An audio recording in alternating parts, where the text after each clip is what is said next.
Welcome to another episode of Askees and Coffee.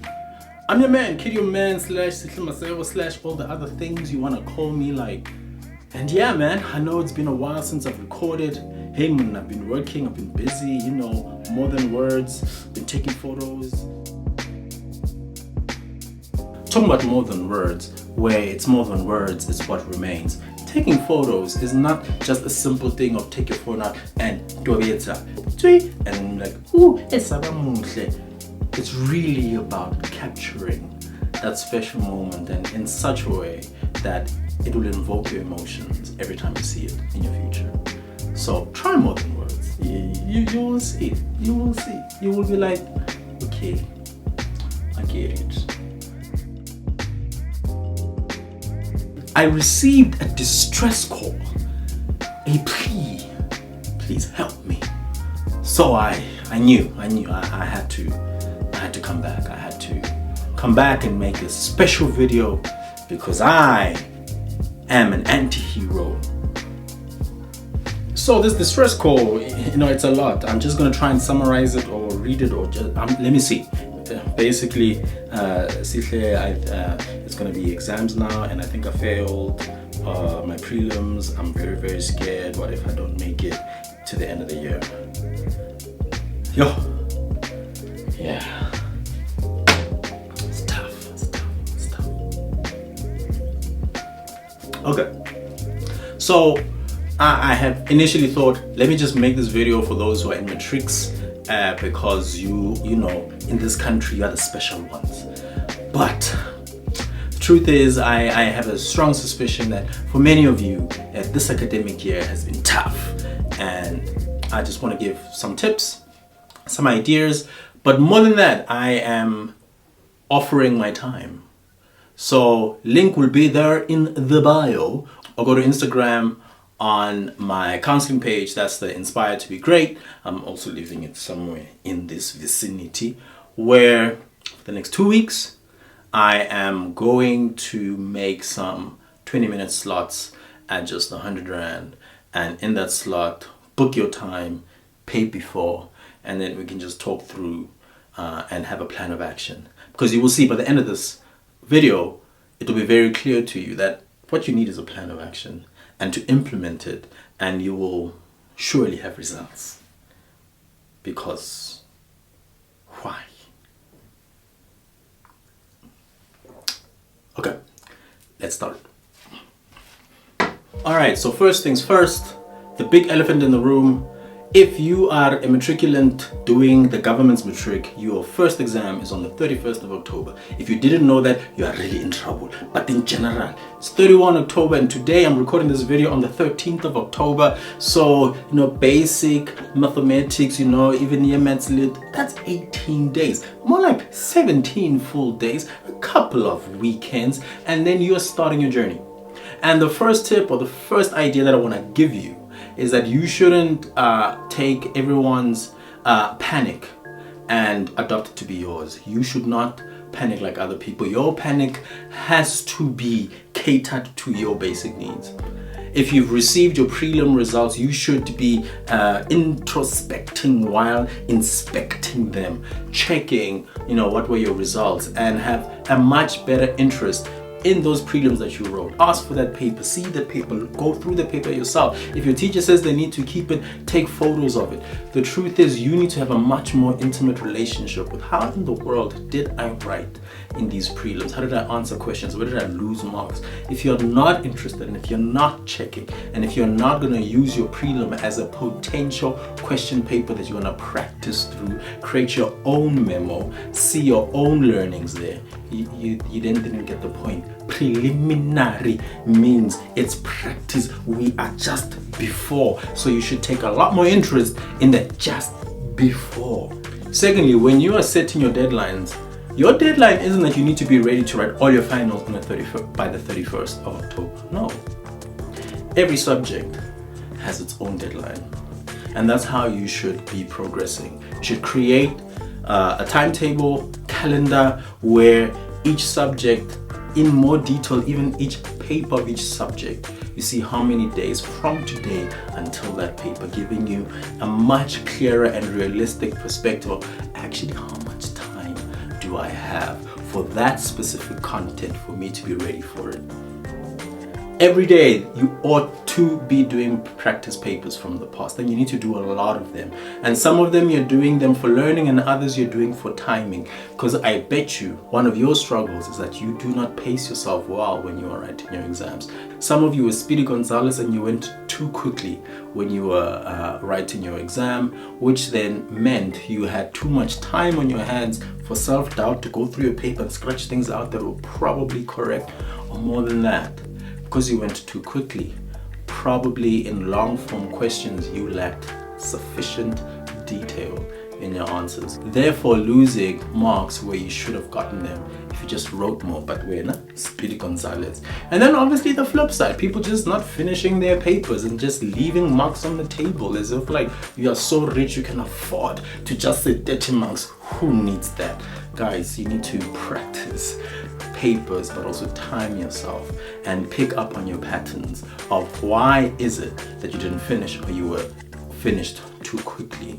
Okay, those 3 hours, those 2 hours, you have got to squeeze every minute second out of it, because every mark matters. The reality is that prelim mark you got and all the work you've done this year, including if you're in grade 10 or 11, this also applies to you. All that stuff isn't squeezed to just be 25%, except for LO, but that's none of my business today. 25%. So your finals count 75%. So it's an opportunity for miracles. There can be miracles when you build. There can be a miracle for you to pass. Because if you and I just do some quick government maths, 75% weighting means if you just get an average of 40% for both the papers of that subject that you are scared of, you'll get your little 30% to pass without even calculating all the other marks you got for the year. That's how you pass a 40%. If you get a 50%, you get like 37 and a half. 37 and a half, and then if they add some of the work you've done this year, that's you just going over 40. So I'm leaving in the description a special calculator that you can use to quickly put in the marks that you've gotten for term 1, term 2, and term 3 from grade 10 to 12. But if you sign up for my program, we will do it together. And there, with that calculator, you can figure out for the mark that I want, for the thing I want to study, what should be my average mark for the papers I'm about to write. Because that's how targeted your goals have to be. And then you may see how realistic or unrealistic you need to be, how close you are to your target, or how far you are from your target, because it's about becoming realistic. But let's get real here.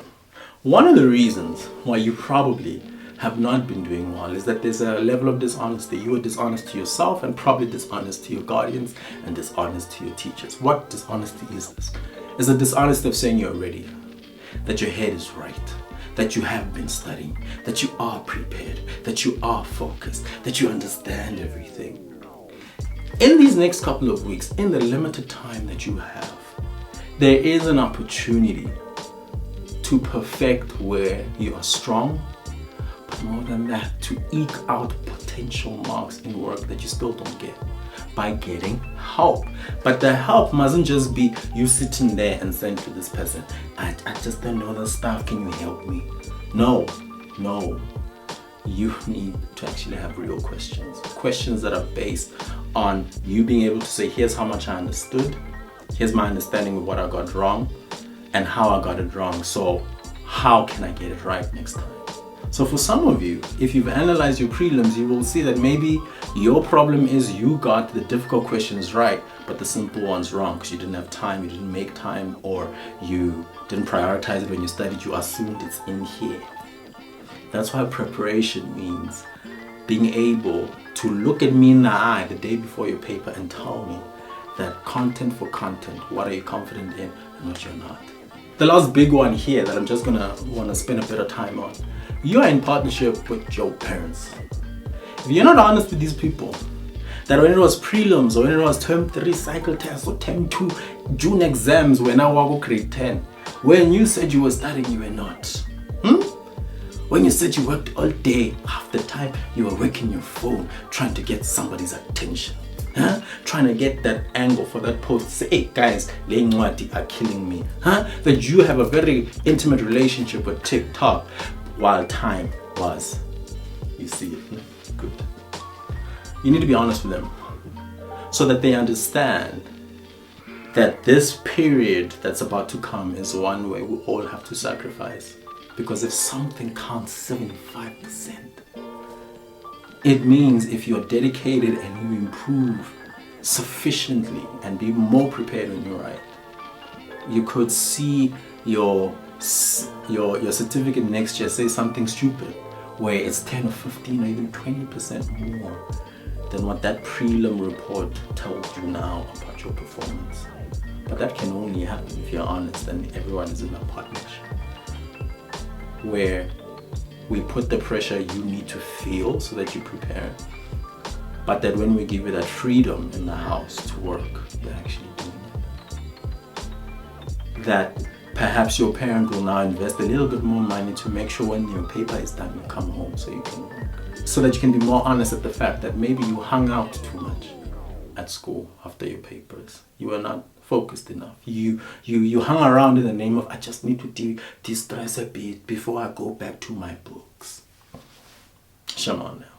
But let's say you are down in the doldrums. Let's say it really is bad. Let's say, fam, if I pass, it will be luck, because when we talk about my failing, we're talking about 7%, 10%, 15%. It's that low. I'm demotivated and I think it's impossible.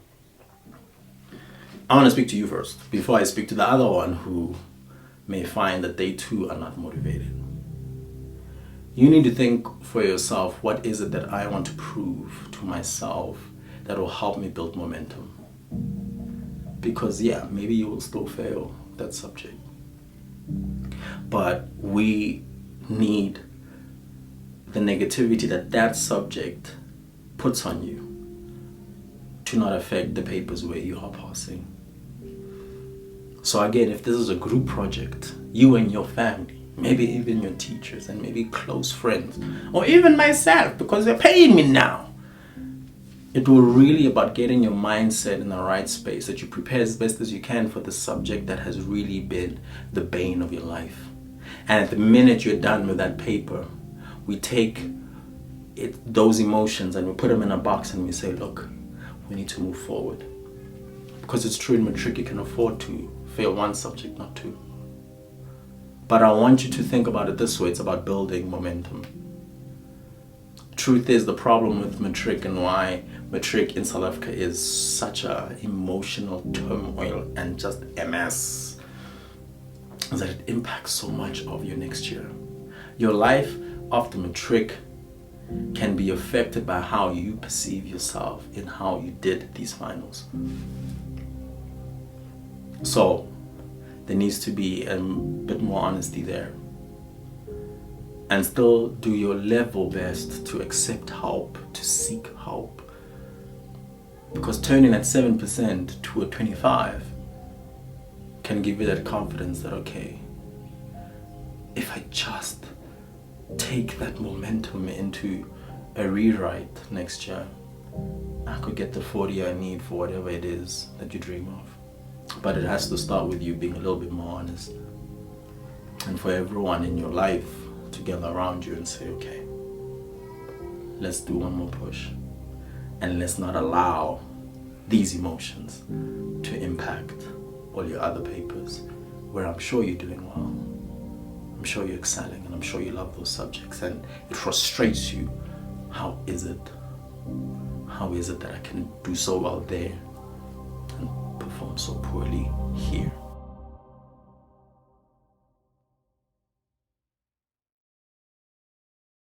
Then there's a second group. It's those people in the middle, those who realize that they could potentially study what they want to study, but their marks for that subject are problematic. You might have to have a different kind of honesty, an honesty that says, I need to be open to the potential of rewriting, upgrading, if the dream that I have for my future is that important. And how you then need to face these finals is to treat them as pre-finals of your upgrade, because you also need momentum there. Truth is, if you still do all the things you're doing the months before today in the name of preparing for your finals, your results might still look the same. So you need to actually be more focused, be more determined in the idea of, what have I been doing wrong? Because I'm so close to my dream, but I'm not producing it. And by inviting the conversation of an upgrade, then you can also say, these things I'm going to try now by seeking extra help, by maybe accepting that I need a tutor to just help me with this one concept, that I'm trying a different way of preparing. The idea is the following, that if that idea results in an improvement of your marks, but it's still not enough for what you want to study, you can have more confidence to say, let me upgrade, because I think I can do even better. Because the university world is rough, guys. And this video is obviously catered towards those who are saying they want to go study. Maybe I'll make a video for those of us who are saying, I'm going to pursue a life that doesn't require study. Maybe we'll do that. But this is the primary focus is your intention, your dream, your desire is to study. And for you to be able to study, you need to get into an institution. And for that institution to say yes, you need to produce a certain mark. It's tough to get in now. Competition is much tighter, spaces are more limited. So if your marks have not been quite where they should be, you need to have that conversation today with your folks. And they might even react to you to say, that's defeatist. That means already you've given up. Yeah, it's not about giving up. It's about making sober-minded decisions so that as I push, if I still don't get the mark I need, I can have confidence to say, I think I can do better, or I can be very honest with you, mother, father, God, Kulu, whomever it is you live with, and tell them, no, these marks won't improve. That was my ceiling. So I need to explore other things I want to do. So if you do not have a plan of action, if you're not sober-minded, these next 18/17 days for the beginning of your finals will feel like it's not enough time. Will feel like you will never manage. Because those of you who are procrastinators, you should be experts at the following concept. That you think the closer you are to something, the more likely you're going to do it. But here's what happens when things are this serious. Your procrastination will say to you, there's such little time left, what's the point? So you still won't open that book. So after you've watched this video, your job is simple. Create a plan. And sit down and start working. That's the only way. But if you know that this is easier said than done, in the description, click, set an appointment, arrange it with your parents. Sometimes all we need is to have a conversation all together, and then everything makes better sense. I trust you guys that you will make the right decision, okay? Alright. Let's remember to love God and love people. Losers unite.